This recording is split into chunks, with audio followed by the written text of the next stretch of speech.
Bismillah. Assalamualaikum warahmatullahi wabarakatuh. Alhamdulillah hamdan katsiran thayyiban mubarakan fik kama yuhibbu rabbuna wa yarda. Asyhadu an la ilaha illallah wahdahu la syarikalah wa asyhadu anna Muhammadan abduhu wa rasuluhu sallallahu alaihi wasallam la nabiyya ba'dah. Amma ba'd. Ikhwani wa akhwat, pada subuh hari ini insyaallah kita lanjutkan kajian kita bersama Ustadz Aminur Bait, di mana pada subuh hari ini kita khusus untuk tanya jawab. Untuk teknisnya gimana Kak Habib? Baik, insyaallah. Syukur jazakumullah khairan Pak. Bapak dan Ibu jamaah rahimakumullah. Alhamdulillahirabbil alamin. Ana izin duduk sebelumnya. Assalamualaikum Ustaz. Insyaallah ahlan wa sahlan Ustaz. Sehat Ustaz?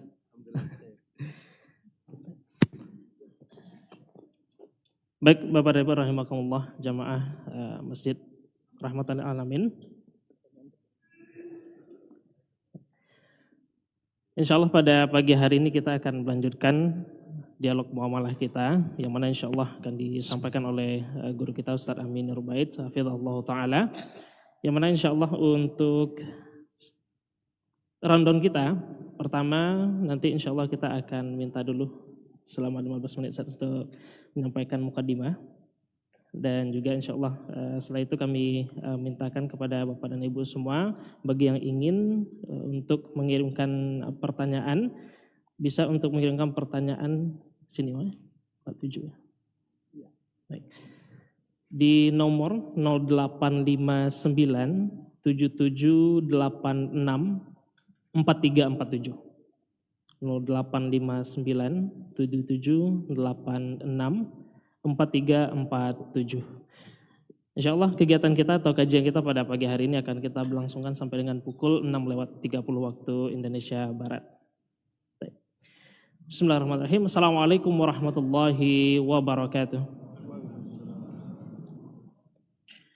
Innal hamdalillah nahmaduhu wa nasta'inuhu wa nastaghfiruh wa na'udzu billahi min syururi anfusina wa min sayyiati a'malina, man yahdihillahu fala mudilla lahu wa may yudlil fala hadiyalah. Asyhadu an la ilaha illallah wahdahu la syarika lahu wa asyhadu anna Muhammadan 'abduhu wa rasuluhu sallallahu alaihi wasallam, la nabiyya ba'da, amma ba'du. Puja dan syukur kepada Allah Subhanahu wa taala yang senantiasa melimpahkan rahmat, hidayah serta nikmat kepada kita semua. Salat beserta salam marilah kita mohonkan kepada Allah Subhanahu wa taala agar senantiasa tercurah kepada Nabi kita Nabi Muhammad sallallahu alaihi wasallam. Allahumma shalli ala Muhammad wa ala ali Muhammad. Rabbi shrah li sadri wa yassir li amri wahlul 'uqdatam min lisani yafqahu qawli. Bapak dan Ibu rahimakumullah, alhamdulillahirabbil alamin. Di pagi yang berbahagia ini kembali kita berjumpa setelah melaksanakan salat subuh berjamaah. Insyaallah dalam dialog muamalah kita dalam rangkaian kegiatan guru kita Ustadz Aminur Bait hafizahullah ta'ala di Bumi Minang, Sumatera Barat. Ahlan wa sahlan di Sumatera Barat sebelumnya Ustadz. Ahlan bikum jami'an, barakallahu fiik. Kalau boleh tahu ini pertama kali ya Ustadz untuk hadir di Sumatera Barat atau bagaimana Ustadz?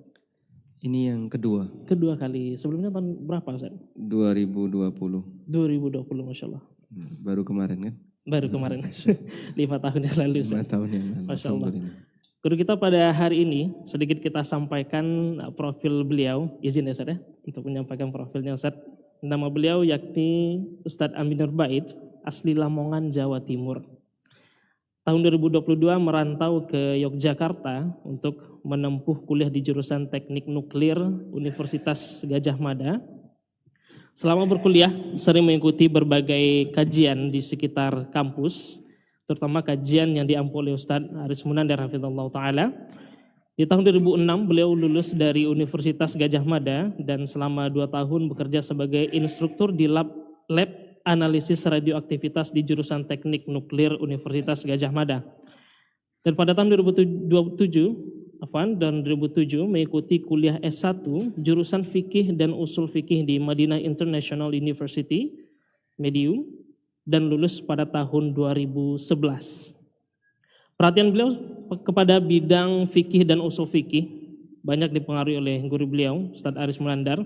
Sementara kecenderungan pada masalah fikih tentang ekonomi syariah dimulai sejak beliau mengampu bagian penelitian dan pengembangan di majalah Pengusaha Muslim. Disitulah beliau banyak berinteraksi dengan para penulis majalah PM, kemudian dikembangkan dengan mempelajari paper para ulama kontemporer terkait fikih muamalah dan maliyah. Aktivitas beliau pada saat ini yakni menjadi pembina dari situs konsultasisyariah.com yang mungkin kita semua sudah mengetahui, dan juga pengusahamuslim.com, kemudian pembina dari UFIT Network, kemudian yang ketiga yakni pembina KPMI, Komunitas Pengusaha Muslim Indonesia Pusat, pembina DPP APSI, Asosiasi Properti Syariah Indonesia, kemudian pembina Komunitas Anti Riba IBR Indonesia Bersih Riba, narasumber KES, KPMI Entrepreneur School, dan beberapa workshop muamalah, pendiri dan kepala sekolah SDIT Madinah Islamic Primary School, dan mengampu kajian rutin di ANB Channel, serta pengampu beberapa kajian rutin di Jogja dan sekitarnya. Di antara karya-karya beliau, yang mungkin di antara kita sudah banyak juga yang memiliki di sini, yakni yang pertama Fikih Walimah Nikah, buku perdana, kemudian yang kedua Fikih Salat Duha, kemudian Fikih Kurban, Doa dan Zikir Ramadan untukmu yang sedang sakit, pengantar Fikih Jual Beli, kemudian ada apa dengan riba, kemudian selanjutnya yang ke-8 adalah ada orang utang, hashtag ada orang utang. Kemudian pengantar permodalan dalam Islam, selanjutnya kode etik pengusaha muslim, pasar muslim dan dunia maklar, harta haram bisnis online dan lainnya. Masya Allah, sangat banyak karya-karya beliau yang mungkin kita semua sudah, beberapa dari karya beliau sudah kita miliki gitu ya. Kemudian Bapak Ibu rahimakumullah, semoga dengan karya-karya yang beliau terbitkan ini menjadi amal jariah bagi penulis dan semua pihak yang turut menyebarkannya. Masya Allah. Tentu Ustaz, kalau kita lihat Ustaz, kalau orang Minang itu dikenal sebagai pedagang juga terkadang Ustaz. Kalau tidak di negeri Minangkabaunya, terkadang keluar menuju Jawa gitu Ustaz. Mungkin kita mengenal semua ada yang namanya Tanah Abang ya Ustaz ya. Mungkin kalau dalam tanda kutip itu bisa juga disebut Tanah Uda Ustaz.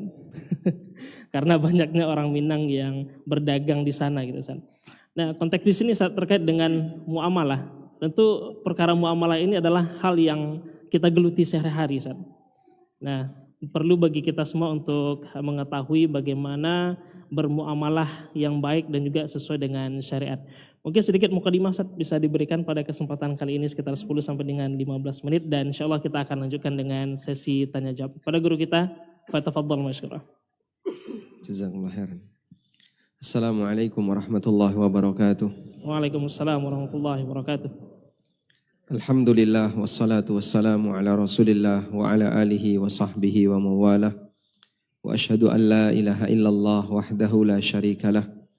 Wa ashhadu anna Muhammadan abduhu wa rasuluh sallallahu alaihi wa ala alihi wa sahbihi wa man tabi'al huda ila yaumil qiyamah. Alhamdulillah, puji syukur kita haturkan kehadirat Allah. Pagi ini seusai salat subuh kita belajar bersama, semoga Allah Ta'ala memberikan kita limpahan pahala. Anda tidak beraktivitas dengan aktivitas dunia, namun bertahan dulu di masjid dalam rangka untuk berzikir kepada Allah Ta'ala. Dan kegiatan kajian termasuk di antara bentuk zikir. Allah Subhanahu wa Ta'ala menyebut Jumatan itu dengan zikrullah. Ya ayyuhalladzina amanu idza nudiya lis-salati min yaumil jum'ah fas'au ila dzikrillah. Wahai orang yang beriman, apabila kamu dipanggil untuk melaksanakan kegiatan sholat Jumat, fas'au ila dzikrillah, maka bersegeralah untuk menuju zikrullah. Dan kita tahu isi dari Jumatan adalah seorang khatib berkhutbah dan yang lain mendengarkan. Maka bagian dari bentuk zikrullah adalah ketika seseorang berkumpul dalam rangka untuk belajar agama. Makna zikrullah di sini adalah zikrun minallah, peringatan dari Allah. Sehingga majlis ilmu adalah majlis di sana dibahas peringatan Allah, baik yang berkaitan dengan masalah perintah, larangan, motivasi untuk beribadah, pembacaan ayat Al-Quran maupun hadis Nabi Sallallahu Alaihi Wasallam. Selanjutnya, pada saat kita belajar tentang zikrullah ini, peringatan dari Allah, Di sana ada peringatan yang berkaitan dengan bagaimana cara manusia berinteraksi dengan yang lain. Termasuk diantaranya adalah tentang masalah muamalah. Dalam Al-Quran ada banyak sekali aturan yang diberikan oleh Allah tentang masalah interaksi sama manusia. Baik interaksi yang sifatnya sekup keluarga, seperti masalah pernikahan, masalah perceraian, itu banyak sekali di surat Al-Baqarah. Ataupun interaksi dengan selain keluarga, seperti bagaimana cara bertransaksi yang benar, haramnya riba, haramnya judi, kemudian bagaimana aturan utang piutang. Ayat terpanjang dalam Al-Quran di surat apa? Al-Baqarah. Itu berisi tentang apa? Tentang utang piutang dan mencatat transaksi yang tidak tunai. Sehingga ini membuktikan perhatian Allah Subhanahu wa taala kepada hambanya berkaitan dengan bagaimana cara mereka bermuamalah dengan yang lain. Memang kita akui bahwa ilmu yang paling tinggi adalah ilmu yang menjadi syarat untuk bisa masuk surga, yaitu tentang masalah iman dan tauhid. Namun di sana ada ilmu wajib yang lain yang perlu dipahami oleh setiap muslim, yaitu ilmu yang berkaitan dengan masalah hukum, ilmu yang berkaitan dengan masalah ahkam. Dan itu semuanya wajib untuk kita pelajari sebagaimana yang disampaikan oleh Profesor Dr. Fahad tadi malam. Di sana ada ilmu yang sifatnya fardu ain dan di sana ada ilmu yang sifatnya fardu kifayah. Selanjutnya, terkait masalah halal haram dalam bermuamalah, apalagi Anda sebagai orang Minang yang dikenal sebagai orang rantau. Sehingga kalau di dalam Padang kurang sukses, begitu di luar Padang makin sukses. Betul Ustaz? Masya Allah. Ya, cuman orang Minang di Jogja nggak sukses. Langsung faktanya disampaikan Ustaz ya? Ya, saya belum kenal seperti Pasar Abang, Tanah Abang yang ada di Jogja. Tayyib. Kembali ke sini. Jadi kalau berbicara tentang bagaimana bermuamalah, Rasulullah SAW pernah menyampaikan satu peringatan. Kejadian yang akan dialami oleh umatnya jauh setelah zaman nubuwah. Artinya di akhir zaman. Beliau mengatakan, la ya'tiyanna 'alan nasi zamanun la yubalil mar'u ma akhadha min amin halalil amin haram. Sungguh akan datang di tengah umat manusia satu zaman di mana manusia tidak peduli dari mana dia mengambil harta, apakah dari yang halal ataukah dari yang haram. Fenomena tentang manusia tidak peduli dari mana dia mengambil harta, apakah dari yang halal ataukah dari yang haram, ada dua makna. Makna yang pertama adalah tidak peduli di sini artinya nggak mau belajar. Dia sama sekali tidak mau mengenal batasan yang halal, batasan yang haram. Dia nggak mau belajar. Peduli amat, jadi orang nggak usah repot. Yang penting pokoknya cuan dan untung. Sehingga dalam pikiran dia dunia itu sifatnya adalah yang penting menguntungkan. Ini orang yang paling parah. Dia sama sekali nggak mau tahu. Dan bisa jadi ada banyak di antara kaum muslimin yang kondisinya semacam ini. Al-i'rad, dia berpaling, tidak mau sama sekali bersentuhan dengan yang namanya hukum. Bahkan sebagian di antara mereka sangat mudah untuk berkesempatan belajar, tapi sengaja menghindar. Karena takut nanti kalau saya tahu jadinya ini nggak boleh, ini dilarang, ini haram, ini goror. Dan repot, karena menurut dia terlalu banyak aturan. Ini yang pertama. Mana yang kedua? Orang tidak peduli halal haram adalah dia tidak peduli aturan dan dampak dari perbuatannya. Sehingga dia tahu kalau ini dilarang. Tapi bodoh amat. Dia nggak peduli dengan itu. Tetap dilanggar. Kita sepakat bahwa yang namanya sogok itu kan haram. Bahkan jangankan bicara pakai norma agama. Dengan menggunakan norma yang berlaku di masyarakat. Semua orang sepakat yang namanya sogok itu terlarang, melanggar norma. Negara-negara kafir sekalipun mereka mengakui praktek sogok, praktek korupsi itu nggak boleh. Tapi seperti ini cukup banyak di negara kita. Orangnya pelakunya muslim, bahkan dia rajin sholat, bahkan punya jadwal khutbah. Tapi kenapa dia masih melakukan seperti itu? Karena dia nggak peduli dengan aturan. Sehingga yang penting saya aman, yang penting saya tidak tertangkap, saya bisa misalnya menyembunyikan dana itu tanpa harus ketahuan pihak tertentu, dia berani untuk melakukannya. Nah, fenomena semacam ini nggak peduli halal haram, bisa jadi zaman ini sedang kita hadapi. Anda sekarang berada di suasana di mana masyarakat telah disebut oleh Nabi SAW zaman di mana orang tidak peduli halal haram. Sehingga ada banyak sekali orang yang sudah tahu itu riba, tapi kalau enggak boleh gimana? Sampai ada motivasi hari gini nyari yang haram aja susah, apalagi nyari yang halal. Seolah-olah apa? Bahwasanya nyari yang haram itu hal yang lumrah. Seharusnya kau biarkan saja orang mencari yang haram. Susah loh nyari yang haram itu. Kok bicara yang halal? Karena mereka sudah tidak lagi peduli dengan aturan. Karena itu keberadaan beberapa masyarakat yang masih mau peduli aturan, ini manusia pilihan. Berarti dia adalah orang yang tidak seperti umumnya masyarakat. Padahal Nabi SAW menceritakan itu sebagai bagian dari tanda akhir zaman. La ya'tiyanna 'alan nasi zaman. Sungguh akan datang satu zaman di tengah umat manusia. Dan semakin jauh dari zaman nubuwah, kondisi masyarakat semakin buruk, tidak sesuai dengan panduan yang diberikan oleh syariat.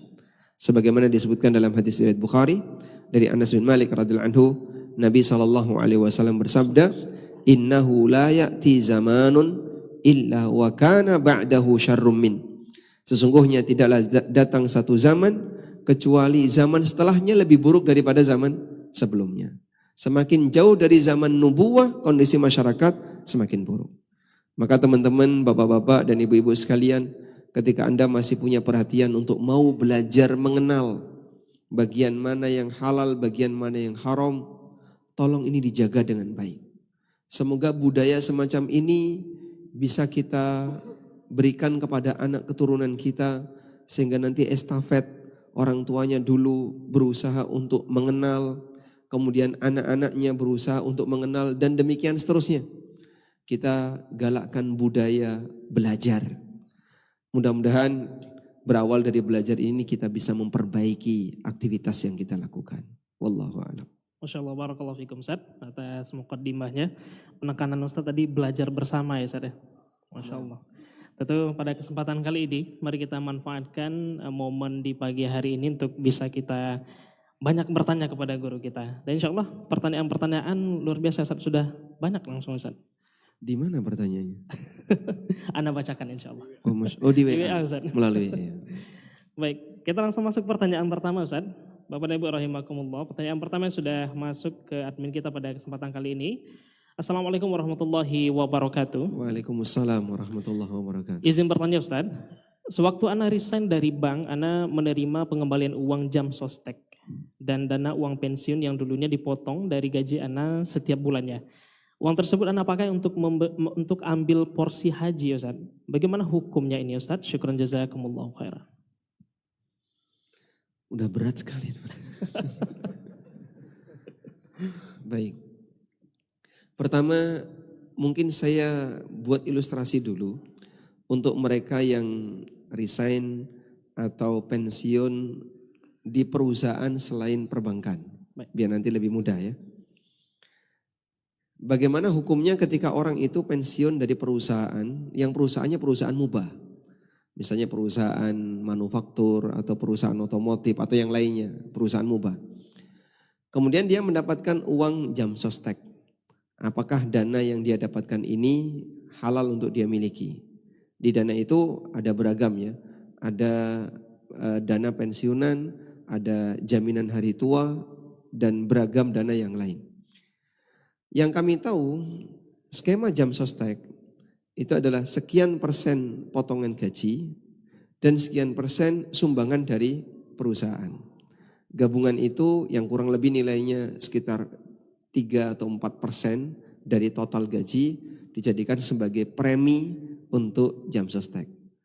Dan itu kombinasinya sekian persen potongan, sekian persen sumbangan dari perusahaan. Baik, pertanyaannya, Misalnya bayar premi itu nilainya per bulan adalah 200.000 misalnya. Uang 200.000 ini yang tadi kombinasinya kan potongan dan sumbangan dari perusahaan, itu kira-kira uang siapa? Uang karyawan 100% atau uang perusahaan 100% atau uang bersama antara karyawan dan perusahaan? Sama. Menurut Anda yang mana? Uangnya siapa? Karyawan atau perusahaan? Atau gabungan? Karyawan. Baik. Wallahu alam, yang lebih tepat itu uangnya karyawan 100%. Loh kan tadi ada sumbangan dari perusahaan. Status sumbangan dari perusahaan itu adalah hadiah. Sehingga perusahaan memberikan hadiah sekian persen sebagai premi untuk asuransi. Sudah? Nah, setelah dia menjadi uang karyawan 100%, maka selanjutnya adalah akumulasi itu nanti ketika diambil oleh karyawan, berarti semuanya milik karyawan dari total akumulasi. Misalnya dia bekerja setelah didaftarkan jam sostek, dia kerja selama 10 tahun. Dengan premi per bulan 200.000. Berarti berapa akumulasinya? 200 kali 12 dikalikan 10. Total itu adalah uang premi yang dia bayarkan. Nah selanjutnya, kenyataannya bahwa nilai yang dia terima lebih dari ini. Sehingga misalnya 200 kali 12, berarti 240 kali 10. Berapa? 240 kali 10, 24 juta. Total yang dia bayarkan adalah 24 juta selama 10 tahun. Begitu dia nerima saat pensiun, dia bisa nerima sampai 50 juta. Terus selisihnya itu duitnya siapa Pak? Sementara total premi yang pernah dia bayarkan hanya senilai 24 juta. Baik, pengembangan nilai ini yang perlu kita pertanyakan. Dari mana duit itu berasal? Saya pernah didatangi oleh beberapa teman yang dia bekerja di perusahaan seperti ini, jam sostek ini. Lalu mereka mempresentasikan bahwa kami mengembangkan dana premi tadi di beberapa unit investasi. Ternyata dominan adalah untuk obligasi. Dominannya obligasi. Kalau nggak salah 80% itu obligasi. Dan kita tahu yang namanya obligasi itu kan surat utang yang punya bunga, yang ada tambahannya. Nah, karena dominannya obligasi, maka kami berkesimpulan berarti tambahan itu yang nanti akan diserahkan kepada para karyawan yang pensiun adalah tambahan dari hasil obligasi. Karena 80% tadi, bahkan lebih, itu dari hasil obligasi. Sehingga karena 80% ada di situ, maka tambahan itu bagi kami bukan tambahan yang mubah. Sehingga yang boleh diterima oleh karyawan hanya senilai premi yang pernah dia setorkan. Tidak lebih dari itu. Maka Anda bisa hitung misalnya, tanya ke bagian finance, berapa sih nilai premi yang disetorkan untuk jam sostek atau untuk asuransi hari tua. Nah, dari angka itu nanti Anda bisa hitung, oh berarti nilai yang aku miliki hanya sekian. Lebih dari itu bukan uang Bapak. Tapi Pak, secara sistem kan itu nggak bisa dikembalikan. Ketika secara sistem itu nggak bisa dikembalikan, lalu bagaimana solusinya? Sama seperti tadi malam. Ketika kita mendapatkan harta haram dengan cara yang saling ridho, pada posisi kita sudah tahu hukum. Dengan cara saling ridho, pada posisi kita sudah tahu hukum. Berarti bagaimana cara tobatnya? Disalurkan untuk kegiatan sosial. Seperti cara tobat dari riba. Sehingga Anda bisa gunakan untuk kegiatan sosial seperti perbaikan jalan, kemudian apa lagi? Untuk perbaikan selokan, termasuk juga diberikan kepada orang miskin. Kenapa itu jadi solusi? Pada prinsipnya harta majhul. Harta majhul itu harta yang pemiliknya enggak jelas. Ini mau saya kembalikan ke lembaga asuransi, mereka nggak mau terima. Nah terus gimana? Sementara saya tidak halal untuk menerima dana ini. Maka dia menjadi harta yang majhul. Harta majhul ini seharusnya dikembalikan ke Baitul Mal atau kas negara. Cuman mungkin kita tidak punya jalur yang tepat. Gimana sih caranya untuk mengembalikan ke kas negara? Pak, kira-kira kalau saya titipkan ke aparat pemerintah gimana? Ya, wallahu alam. Mungkin nggak sampai ke kas negara, mungkin lah ya. Nah, berarti sekarang Anda kembalikan ke negara. Bagaimana cara untuk bisa mengembalikan ke negara? Ada banyak hal yang bisa kita lakukan. Di antaranya, fasilitas umum, FASUM, itu kan tanggung jawab negara. Perbaikan jalan, perbaikan fasilitas umum yang lain, itu tanggung jawab siapa? Negara. Sehingga ketika Anda gunakan dana itu untuk fasilitas tadi, berarti sama dengan Anda mengembalikan ke negara. Insya Allah dengan demikian, mudah-mudahan sudah mengugurkan kewajiban Anda untuk mengembalikan ke negara. Demikian pula diberikan kepada fakir miskin. Apakah itu juga sama dengan mengembalikan ke negara? Dalam undang-undang kita, pasal berapa itu? 34, fakir miskin dan anak terlantar dipelihara oleh negara. Ada enggak orang miskin yang sama sekali tidak pernah mendapatkan santunan dari negara? Ada? Ada banyak. Sehingga itu sudah menjadi undang-undang, tapi negara belum melaksanakan secara maksimal. Masih banyak fakir miskin yang dia sama sekali belum menikmati dari hasil negaranya. Sehingga misalnya fakir miskin dianggarkan berapa persen dari hasil tambang. Kita tidak tahu kebijakan itu ya. Nah, maka sebagai solusinya berarti di saat Anda punya harta negara yang seharusnya dikembalikan ke negara, lalu disalurkan kepada fakir miskin ini sesuai dengan pelaksanaan undang-undang tadi. Mereka adalah orang yang dijamin oleh negara, dipelihara oleh negara, namun mereka belum pernah mendapatkan santunan dari negara. Digantikan dengan ini duit negara kita kasihkan ke mereka. Baik, dan wallahu alam dengan dua metode ini Anda bisa jadikan sebagai solusi ketika membawa harta yang sifatnya gak jelas siapa pemiliknya. Berikutnya, pensiunan bank. Nah, sekarang, sesuai dengan pertanyaan. Kalau pensiunan bank bagaimana Pak? Jika kita sepakat bahwa posisi Anda bekerja di situ adalah lembaga ribawi, alias bank ini mendapatkan penghasilan dari transaksi riba, berarti gaji yang Anda dapatkan statusnya haram untuk dimiliki. Sebagai konsekuensinya, pensiunan yang Anda dapatkan adalah pensiunan yang haram. Terus gimana Pak? Maka teori tadi nggak berlaku. Kalau tadi kan boleh ngambil senilai premi. Nah ini premi berikut tambahannya nggak boleh diambil semuanya.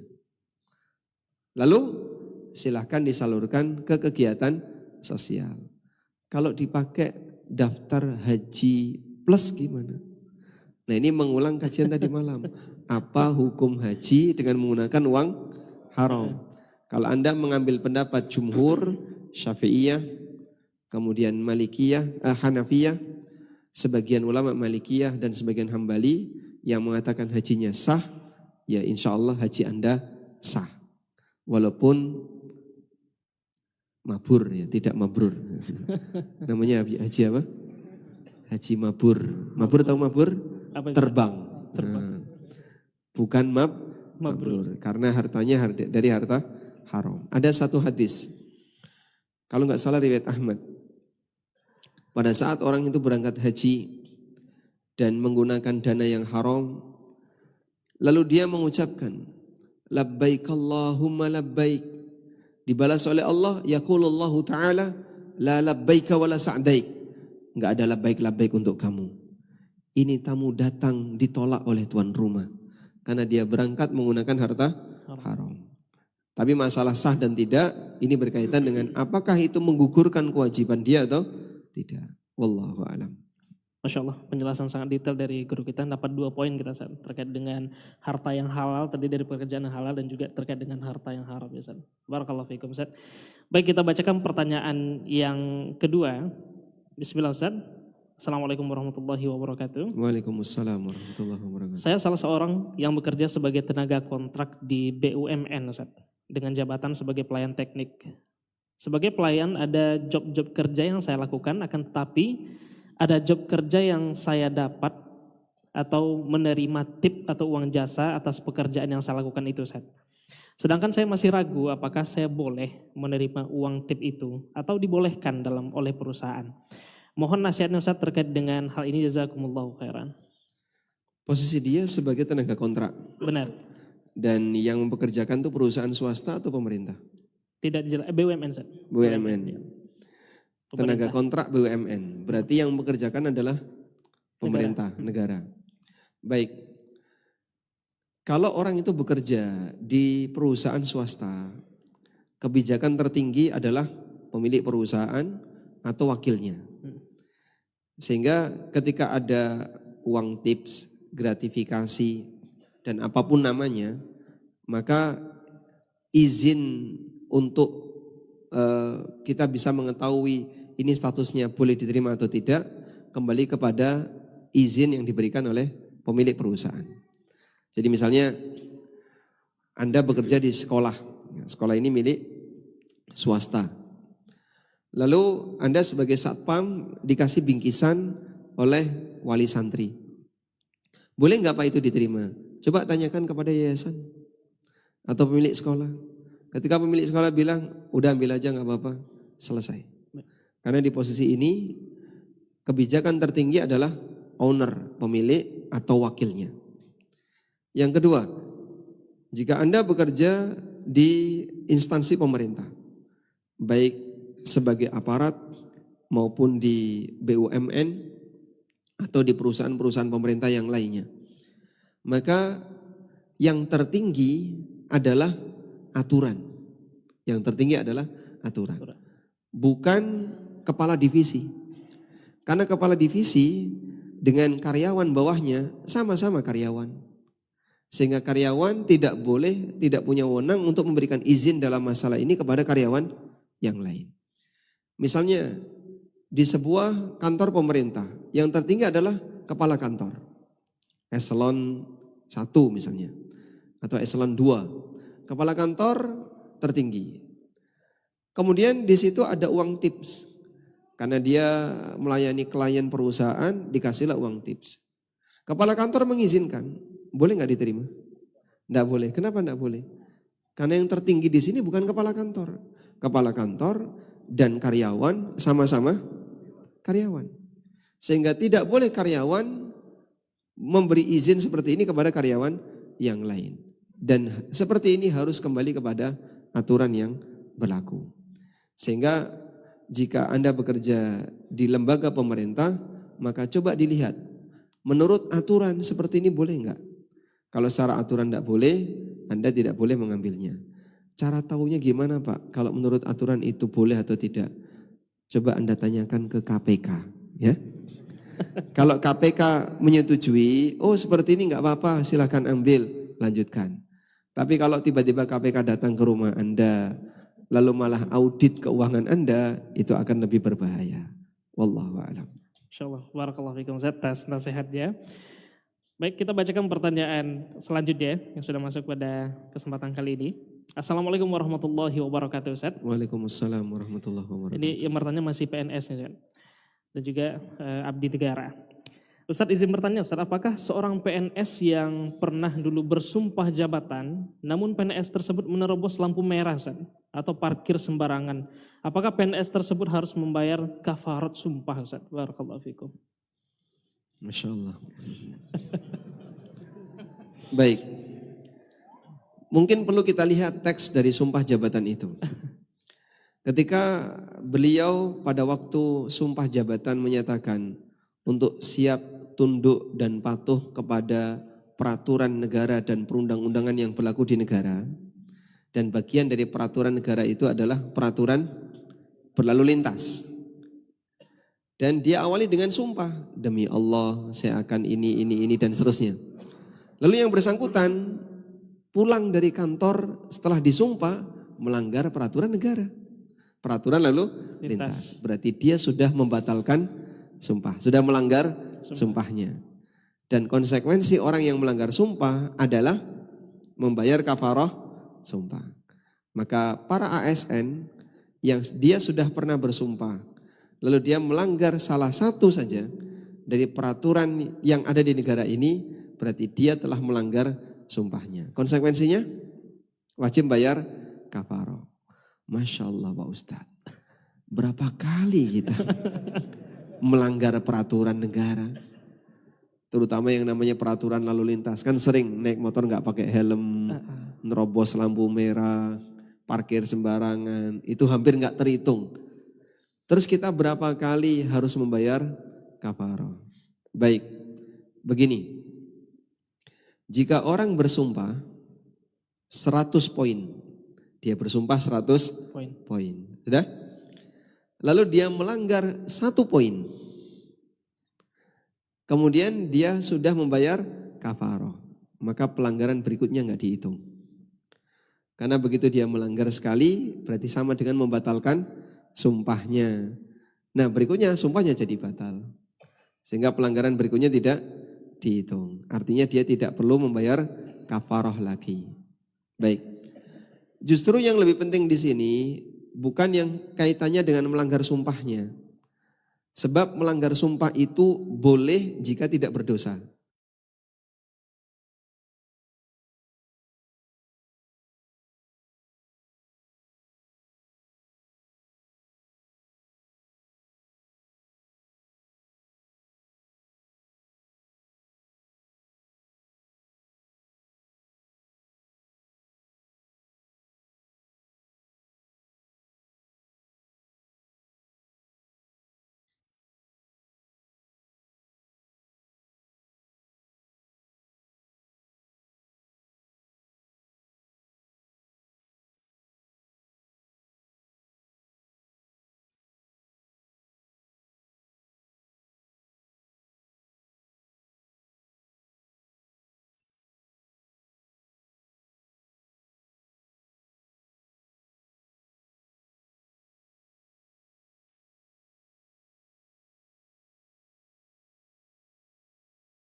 Bismillah. Assalamualaikum warahmatullahi wabarakatuh.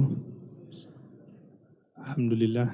Hamdan katsiran thayyiban mubarakan fik kama yuhibbu rabbuna wa yarda. Asyhadu an la ilaha illallah wahdahu la syarikalah wa asyhadu anna Muhammadan abduhu wa rasuluhu sallallahu alaihi wasallam la nabiyya ba'dah. Amma ba'd. Ikhwani wa akhwat, pada subuh hari ini insyaallah kita lanjutkan kajian kita bersama Ustadz Aminur Bait, di mana pada subuh hari ini kita khusus untuk tanya jawab. Untuk teknisnya gimana Kak Habib? Baik, insyaallah. Syukur jazakumullah khairan Pak. Bapak dan Ibu jamaah rahimakumullah. Alhamdulillahirabbil alamin. Ana izin duduk sebelumnya. Assalamualaikum Ustaz. Insyaallah ahlan wa sahlan Ustaz. Sehat Ustaz?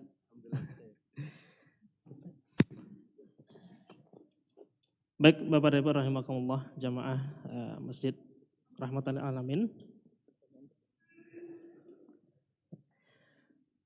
Insyaallah pada pagi hari ini kita akan melanjutkan dialog muamalah kita, yang mana insyaallah akan disampaikan oleh guru kita Ustadz Aminur Bait, hafizahullah ta'ala, yang mana insyaallah untuk rundown kita, pertama nanti insyaallah kita akan minta dulu selama 15 menit untuk menyampaikan mukadimah, dan juga insyaallah setelah itu kami mintakan kepada Bapak dan Ibu semua, bagi yang ingin untuk mengirimkan pertanyaan, bisa untuk mengirimkan pertanyaan sini 47 ya. Baik. Di nomor 0859 7786 4347. 0859 77 86 4347. Insya Allah kegiatan kita atau kajian kita pada pagi hari ini akan kita berlangsungkan sampai dengan pukul 6:30 waktu Indonesia Barat. Bismillahirrahmanirrahim. Assalamualaikum warahmatullahi wabarakatuh. Innal hamdalillah nahmaduhu wa nasta'inuhu wa nastaghfiruh wa na'udzu billahi min syururi anfusina wa min sayyiati a'malina man yahdihillahu fala mudilla lahu wa may yudlil fala hadiyalah. Asyhadu an la ilaha illallah wahdahu la syarikalah wa asyhadu anna Muhammadan 'abduhu wa rasuluhu sallallahu alaihi wasallam la nabiyya ba'da amma ba'du.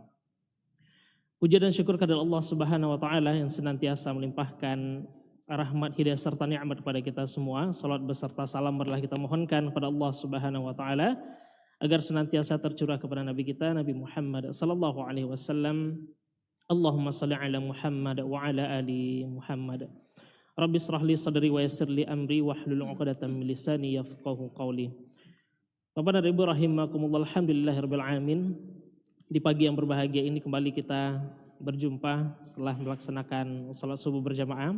Insyaallah dalam dialog muamalah kita dalam rangkaian kegiatan guru kita Ustaz Amin Nurbait hafizahullah taala di Bumi Minang, Sumatera Barat. Ahlan wa sahlan di Sumatera Barat sebelumnya Ustaz. Ahlan bikum jami'an, barakallahu fiik.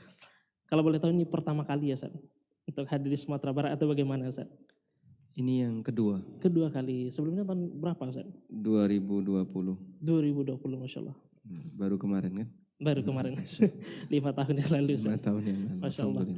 Guru kita pada hari ini sedikit kita sampaikan profil beliau, izin ya Ustaz ya, untuk menyampaikan profilnya Ustaz. Nama beliau yakni Ustadz Amin Nurbait, asli Lamongan, Jawa Timur. Tahun 2022 merantau ke Yogyakarta untuk menempuh kuliah di jurusan Teknik Nuklir Universitas Gadjah Mada. Selama berkuliah sering mengikuti berbagai kajian di sekitar kampus, terutama kajian yang diampu oleh Ustadz Aris Munandar hafizallahu taala. Di tahun 2006 beliau lulus dari Universitas Gadjah Mada dan selama 2 tahun bekerja sebagai instruktur di lab analisis radioaktivitas di jurusan Teknik Nuklir Universitas Gadjah Mada. Dan pada tahun 2007 mengikuti kuliah S1 jurusan fikih dan usul fikih di Madinah International University, Medium, dan lulus pada tahun 2011. Perhatian beliau kepada bidang fikih dan usul fikih banyak dipengaruhi oleh guru beliau, Ustadz Aris Munandar. Sementara kecenderungan pada masalah fikih tentang ekonomi syariah dimulai sejak beliau mengampu bagian penelitian dan pengembangan di majalah Pengusaha Muslim. Disitulah beliau banyak berinteraksi dengan para penulis majalah PM, kemudian dikembangkan dengan mempelajari paper para ulama kontemporer terkait fikih muamalah dan maliyah. Aktivitas beliau pada saat ini yakni menjadi pembina dari situs konsultasisyariah.com yang mungkin kita semua sudah mengetahui, dan juga pengusahamuslim.com, kemudian pembina dari UFIT Network, kemudian yang ketiga yakni pembina KPMI, Komunitas Pengusaha Muslim Indonesia Pusat, pembina DPP APSI, Asosiasi Properti Syariah Indonesia, kemudian pembina Komunitas Anti Riba IBR Indonesia Bersih Riba, narasumber KES, KPMI Entrepreneur School, dan beberapa workshop muamalah, pendiri dan kepala sekolah SDIT Madinah Islamic Primary School, dan mengampu kajian rutin di ANB Channel, serta pengampu beberapa kajian rutin di Jogja dan sekitarnya. Di antara karya-karya beliau, yang mungkin di antara kita sudah banyak juga yang memiliki di sini, yakni yang pertama Fikih Walimah Nikah, buku perdana, kemudian yang kedua Fikih Salat Duha, kemudian Fikih Kurban, Doa dan Zikir Ramadan, Untukmu yang sedang sakit, pengantar Fikih Jual Beli, kemudian ada apa dengan riba. Kemudian selanjutnya yang ke-8 adalah ada orang utang, hashtag ada orang utang. Kemudian pengantar permodalan dalam Islam, selanjutnya kode etik pengusaha muslim, pasar muslim dan dunia maklar, harta haram bisnis online dan lainnya. Masya Allah, sangat banyak karya-karya beliau yang mungkin kita semua sudah, beberapa dari karya beliau sudah kita miliki gitu ya. Kemudian Bapak Ibu rahimakumullah, Semoga dengan karya-karya yang beliau terbitkan ini menjadi amal jariah bagi penulis dan semua pihak yang turut menyebarkannya. Masya Allah. Dan Ustaz, kalau kita lihat Ustaz, kalau orang Minang itu dikenal sebagai pedagang juga terkadang Ustaz. Kalau tidak di negeri Minangkabaunya, terkadang keluar menuju Jawa gitu Ustaz. Mungkin kita mengenal semua ada yang namanya Tanah Abang ya Ustaz ya. Mungkin kalau dalam tanda kutip itu bisa juga disebut Tanah Uda Ustaz. Karena banyaknya orang Minang yang berdagang di sana gitu Ustaz. Nah, konteks di sini Ustaz terkait dengan muamalah. Tentu perkara muamalah ini adalah hal yang kita geluti sehari-hari Ustaz. Nah, perlu bagi kita semua untuk mengetahui bagaimana bermuamalah yang baik dan juga sesuai dengan syariat. Mungkin sedikit mukadimah Ustaz bisa diberikan pada kesempatan kali ini sekitar 10 sampai dengan 15 menit dan insya Allah kita akan lanjutkan dengan sesi tanya jawab. Pada guru kita, fatafadhal masykurah. Jazakallah khairan. Assalamualaikum warahmatullahi wabarakatuh. Waalaikumsalam warahmatullahi wabarakatuh. Alhamdulillah wassalatu wassalamu ala Rasulillah wa ala alihi wa sahbihi wa mawalah. Wa ashhadu an la ilaha illallah wahdahu la syarikalah. Wa ashhadu anna Muhammadan abduhu wa rasuluh sallallahu alaihi wa ala alihi wa sahbihi wa man tabi'al huda ila yaumil qiyamah. Alhamdulillah, puji syukur kita haturkan kehadirat Allah. Pagi ini seusai salat subuh kita belajar bersama, semoga Allah Ta'ala memberikan kita limpahan pahala. Anda tidak beraktivitas dengan aktivitas dunia, namun bertahan dulu di masjid dalam rangka untuk berzikir kepada Allah Ta'ala. Dan kegiatan kajian termasuk di antara bentuk zikir. Allah Subhanahu wa Ta'ala menyebut Jumatan itu dengan zikrullah. Ya ayyuhalladzina amanu idza nudiya lis-salati min yaumil jum'ah fas'au ila dzikrillah. Wahai orang yang beriman, apabila kamu dipanggil untuk melaksanakan kegiatan salat Jumat, fas'au ila dzikrillah, maka bersegeralah untuk menuju zikrullah. Dan kita tahu isi dari Jumatan adalah seorang khatib berkhutbah dan yang lain mendengarkan. Maka bagian dari bentuk zikrullah adalah ketika seseorang berkumpul dalam rangka untuk belajar agama. Makna zikrullah di sini adalah zikrun minallah, peringatan dari Allah. Sehingga majlis ilmu adalah majlis di sana dibahas peringatan Allah, baik yang berkaitan dengan masalah perintah, larangan, motivasi untuk beribadah, pembacaan ayat Al-Quran maupun hadis Nabi Sallallahu Alaihi Wasallam. Selanjutnya, pada saat kita belajar tentang zikrullah ini, peringatan dari Allah, di sana ada peringatan yang berkaitan dengan bagaimana cara manusia berinteraksi dengan yang lain. Termasuk di antaranya adalah tentang masalah muamalah. Dalam Al-Quran ada banyak sekali aturan yang diberikan oleh Allah tentang masalah interaksi sama manusia. Baik interaksi yang sifatnya sekup keluarga, seperti masalah pernikahan, masalah perceraian, itu banyak sekali di surat Al-Baqarah. Ataupun interaksi dengan selain keluarga, seperti bagaimana cara bertransaksi yang benar, haramnya riba, haramnya judi, kemudian bagaimana aturan utang piutang. Ayat terpanjang dalam Al-Quran di surat apa? Al-Baqarah. Itu berisi tentang apa? Tentang utang piutang dan mencatat transaksi yang tidak tunai. Sehingga ini membuktikan perhatian Allah Subhanahu wa Ta'ala kepada hambanya berkaitan dengan bagaimana cara mereka bermuamalah dengan yang lain. Memang kita akui bahwa ilmu yang paling tinggi adalah ilmu yang menjadi syarat untuk bisa masuk surga, yaitu tentang masalah iman dan tauhid.